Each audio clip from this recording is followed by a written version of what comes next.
St Jude's has had a major impact on thousands of lives over its 160 years as a landmark and beacon in the Randwick community. Here are just a few recollections of the way God has used the congregation and its leaders to enrich people's lives and point them to Christ. Hello, Andrew and St Jude's. This is Neil Atwood. I'm delighted to share a small part in your 160th anniversary. My time at St Jude's was relatively brief, from 1971 to 1976, but they were very important years for me in my formation as a Christian. So I started in 1971 as a 14-year-old and was drawn into the youth group of the time. And that was such a key and formative group for me. It's hard to, now looking back, to underestimate how important that was in the way that God used that. The youth group leaders of that day were particularly helpful and significant. Ralph Bowles was one of the ones I can remember. Others were also just as significant, but I must admit their names have escaped me now. But they were very helpful and significant in helping me come to grips with some of the fundamentals of the Christian faith.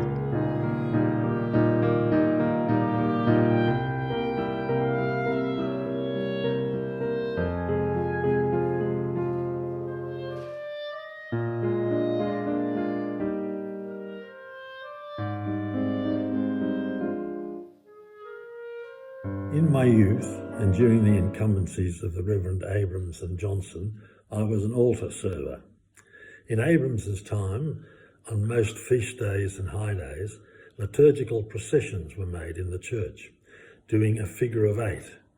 At evensong, a film was usually shown in lieu of a sermon. The projection room was located in the gallery to the left of the door to the ringing room. I do not recall when this was installed or when it was removed, nor do I know from where the films were obtained or how and when the projector was acquired and removed. The door to the room was lockable. The projectionist was my dear departed friend Brian Randall, whose parents owned and operated the news agency at Peter's Corner. The screen was located on a timber beam supported on metal brackets located on the altar side of the chancel arch. The steel brackets still exist today. The screen was raised and lowered by a cord where the lectern now stands. Films were of a religious theme, and sometimes documentaries of cathedrals and churches of Europe and the United Kingdom. The service was well attended, having not only parishioners but boarding students from St Catherine's School and Sydney Grammar School.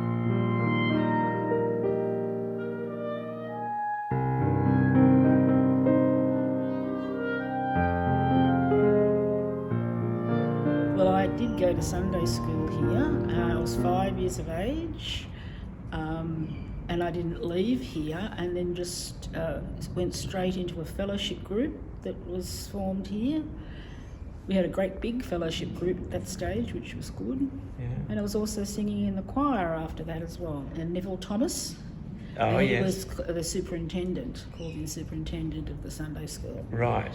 And he was a lovely man, Neville. Yeah, and he really got everybody in, that sort of person. He's got that sort of personality. Students from St Catherine's School in Waverley attended services at St Jude's from 1859. Irene Mort of the class of 1897 recalled that Fridays at St Cath's would begin with Bible, prayer book or church history, with the lessons sometimes taken by Reverend Huff of St Jude's. St Catherine's enjoyed a close relationship with Canon William Cakebread while he was rector of St Jude's from 1912 to 1939. Eden Clements wrote in the Catharinian that when it was proposed that they should always attend St Jude's with our own chaplain as rector, the students hailed with delight. The award for ducks of the school is still named the Canon Cakebread Award. Old girl Shirley Steele writes, I particularly remember the end of World War II. We were in the middle of a geography lesson when the bells of St Jude's started ringing joyously. Pens down, girls, the war is over. Allowed association with St Jude's is quite extent. We have a long association, so a lot of the girls used to go up there for services.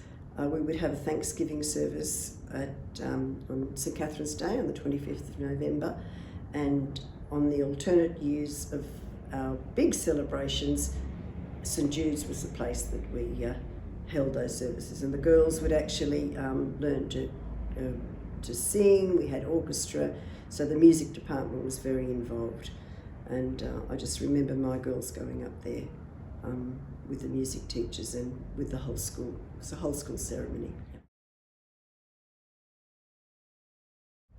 I loved Roy Lovett. He was such a gentleman, such a funny man too, down to earth, and he was just an amazing rector. Everyone loved him, and he would always, applaud the choir and say thank you very much to us after every service for singing.